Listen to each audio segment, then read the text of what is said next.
Boa noite, queridos amigos, sejam bem-vindos. Eu não tô com roupa de padre, é uma roupa de tenista, na realidade tá meio estranha, mas tudo bem. Sejam muito bem-vindos ao nosso canal e aqui nós vamos ter mais um evangelho maravilhoso nessa noite de sexta-feira. Espero que você em casa esteja bem. Vai buscando a sua água enquanto eu dou os avisos. Dia 3 estaremos em Goiânia, fazendo aquele encontro onde as pessoas são atendidas. Eu já vou explicar como é que é o encontro, tá? Eu fiz agora em Fortaleza. A pessoa chega, eu já pergunto para os espíritos o que é para falar e ela já fala. Eu já falo e antes de falar eu já falo um monte de coisa.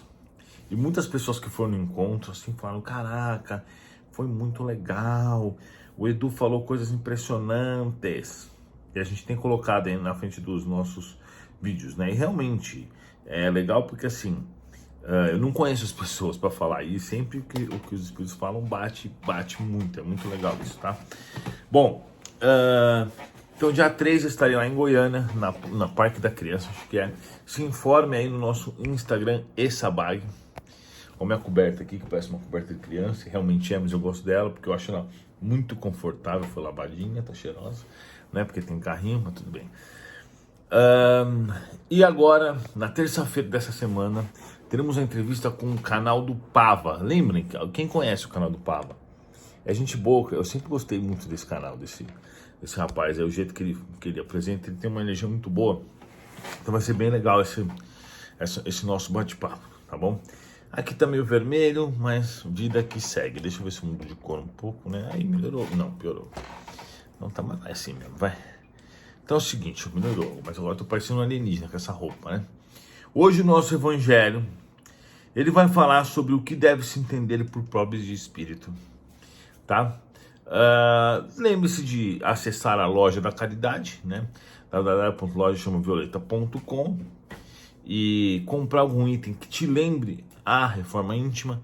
Você acaba fazendo a caridade também, mas é legal porque você coloca uma caneca do espiritismo aí super maneira, uma camiseta ou um cristal como aquela ametista que tem energia, vai mudar a energia da sua casa, né? A gente tá vendendo por peso e o preço é super bom. Você não encontra em nenhum lugar do Brasil esse preço, pelo menos eu acho, pelo menos pelo que eu vi na internet.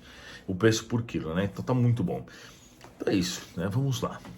Vamos começar a nossa prece. Agradecemos ao Mestre Jesus por toda a maravilhosa oportunidade de realizar esse estudo. Já peço desde já que o Senhor envie seus emissários, abençoando cada um de nós que vai estudar nesse momento. Muito obrigado, Senhor, que assim seja. Bom, o nosso tema de hoje é esse, né? O que deve se entender por pobres de espírito. A gente vai falar um pouco sobre os humanos que nós temos na Terra hoje.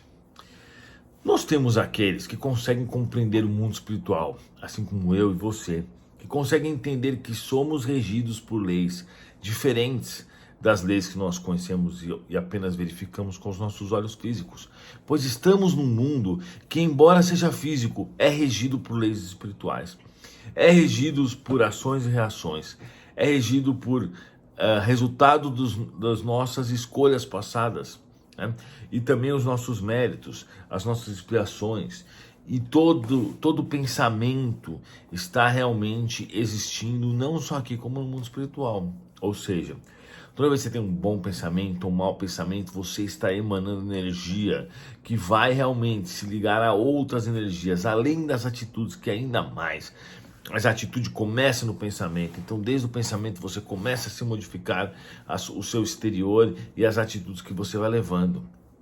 Então assim, nós temos nesse mesmo planeta pessoas que não têm humildade, pessoas que gostam de humilhar os outros, pessoas que ainda têm a maldade em alto nível, e nós temos que refletir sempre, né?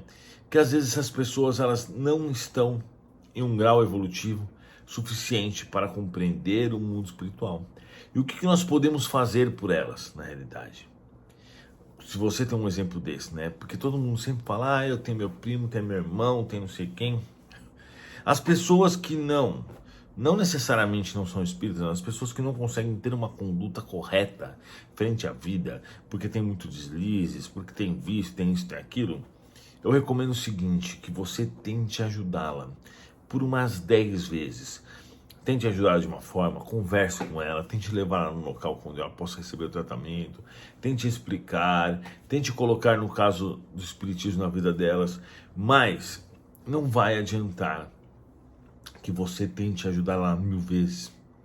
Primeiro, porque quando você começa a paparicar ou se responsabilizar pelas consequências dos atos de uma pessoa, ela começa cada vez a jogar mais a culpa em cima de você.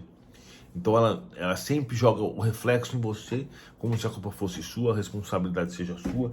E a partir do momento que você se preocupa com seu filho, por exemplo, que tem que acordar às 6 horas para ir para aula, e todo dia você está lá acordando às 6 horas para ir para aula, que incentivo ele vai ter para acordar sozinho, se ele sabe que a mãe dele vai estar lá acordando ele? Então creio eu que essas pessoas às vezes elas devem se virar sozinhas, porque assim elas vão ter que se movimentar e às vezes mudar o seu interior. Então, se a gente for falar sobre pessoas que ainda não estão prontas para viver na evolução como nós espíritas hoje já compreendemos, né?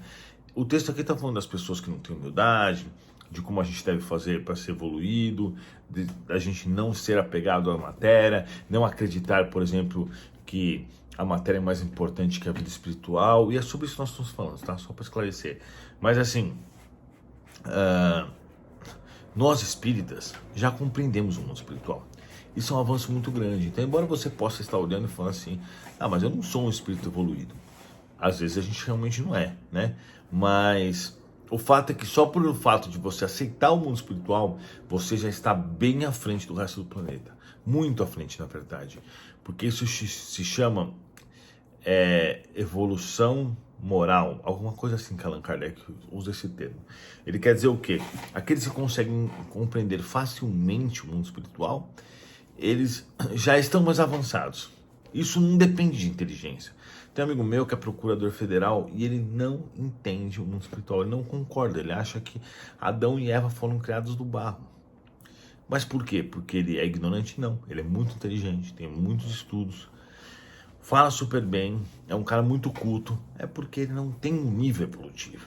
O nível evolutivo que faz com que ele compreenda a existência desses seres espirituais e que nós somos um mundo espiritual. Então, às vezes não é porque ele é inteligente que ele é evoluído, ou que ele é burro porque não é evoluído e vice-versa. Tem muito mais coisas complexas. Então, o que a gente pode fazer, né? Como eu já falei, a gente deve tentar ajudar sempre as pessoas, mas sempre com limite. Senão as pessoas não se viram sozinhas. Ficar ajudando quem não quer ser ajudado ou quem não merece ser ajudado não é bom para a pessoa, é ruim. Né? Tem gente que se preocupa tanto que acaba perdendo a sua própria vida se preocupando com outras pessoas. Aí fala, mas é mãe, mas é isso, mas é aquilo. Só que assim, a pessoa tem que se preocupar com a encarnação dela. Se ela já tentou ajudar 10, 20 vezes, ela não deve se culpar pelas escolhas de outra pessoa. Nós temos que lembrar sempre que cada um tem as suas escolhas individuais. Ninguém tá fazendo o cara pega um copo e bebe ou usa droga. Quem está fazendo isso é a própria pessoa. Então, se ela está tomando essa escolha, ela deve viver com as consequências dela. É claro que a estrutura familiar, todo mundo deve auxiliá-lo para evitar esse tipo de coisa. Mas se já foi tentado 10, 15, 20 vezes e a solução não encontrou, creio eu que a pessoa tem que arcar com suas próprias responsabilidades e é assim que ela vai acabar evoluindo, porque quebrando a cara que você percebe que você realmente estava errado. Enquanto tiver uma mãezinha ali para paparicar, as coisas funcionam de forma diferente. Para você e para mim, o que a gente deve raciocinar sobre isso, né? A vida deve ser uma vida espiritual. A vida física, ela é uma cópia mal feita do mundo espiritual. A gente repara isso nos livros de André Luiz. Quando você começa a ler aquela coleção, você percebe que a vida é muito mais espiritual do que física. Inclusive nós mesmos aqui, quando estamos aqui, estamos interagindo com o mundo espiritual o tempo inteiro. Você percebe pela comunicação entre eles. Eu estou gravando o Evangelho. Pela comunicação entre eles, que deve... Dá licença, por favor. Pela comunicação entre esses seres, os físicos, os espirituais, o bate-papo e o próprio auxílio do mundo espiritual frente às pessoas que estão encarnadas, você percebe que na realidade nós somos seres totalmente espirituais. Em nenhum momento você está sozinho. Sempre vai ter um espírito perto de você, um anjo da guarda, alguns espíritos querendo o seu mal, outros espíritos querendo o seu bem. Então assim, vamos refletir e pensar mais. Que todas as suas ações, desde um pensamento até uma atitude, tem um reflexo espiritual. Por isso, quanto mais a gente estudar o Espiritismo, melhor a gente vai ficar. Porque a gente consegue obter esse conhecimento e utilizar ele ao nosso favor. Vamos encerrar então. Agradecemos ao Mestre Jesus e a todos os emissários que foram enviados, que possam abençoar, iluminar as nossas vidas durante esse final de semana e nos próximos dias, que nós podemos compreender tudo que foi conversado hoje, que assim seja. Pode beber a sua aguinha, muito obrigado. E eu quero saber de você o seguinte: se você é uma pessoa que costuma se preocupar muito com as outras pessoas ou não. Eu acho o seguinte, eu me preocupo muito com as outras pessoas. Eu tento ao máximo ajudar as pessoas que querem ser ajudadas. Então eu já parei faz tempo de querer ficar convencendo as pessoas a ser espírita. Eu falo uma, duas vezes, não quer, o problema é dele, porque o cara que não está acreditando no espiritismo, que vai se ficar é ele, não sou eu. Só que o que eu faço? Eu crio material para quem acredita. Isso eu tenho muito orgulho e sou muito feliz com isso. Então eu gosto muito de falar de espiritismo para quem gosta de espiritismo, de levar o espiritismo para quem quer o espiritismo. Isso é maravilhoso. Mas ficar simplesmente perdendo meu tempo com pessoas que não estão interessadas, eu não faço mais isso. O próprio Jesus fala no Evangelho lá, não vá aos gentis. Né? No último capítulo do Evangelho segundo o Espiritismo, tem um trecho lá, no 27, né? 26 ou 27? 26. Ele fala assim, não vá aos gentis. Por quê? Os gentis era aquele povo que estava mais longe de Deus, ou seja, aqueles que não iam compreender a mensagem de Jesus naquela época. Então não adiantava ele ir lá e perder o tempo dele ensinando eles.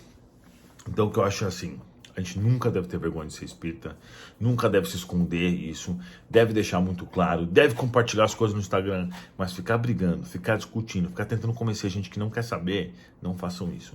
Mas utilizem sim essa vontade para ajudar as outras pessoas e colocar as pessoas no espiritismo. Agora, a pior coisa é aquele espírita que tem medo de compartilhar uma coisa. Compartilha baixaria pra caramba. Compartilha a coisa do político de preferido dele. Mas não, ai meu Deus, um nível espírita eu não vou compartilhar. Então, perca esse medo se você é desse e vai. E eu respondo aí embaixo também. Que tipo de espírita você é? Aquele que todo mundo sabe que você é, ou aquele que não é, que você disfarça, ou às vezes você nem é espírita. Conta aí embaixo, eu quero saber. Muita gente não é espírita e está acompanhando a gente. Muito obrigado e até a próxima.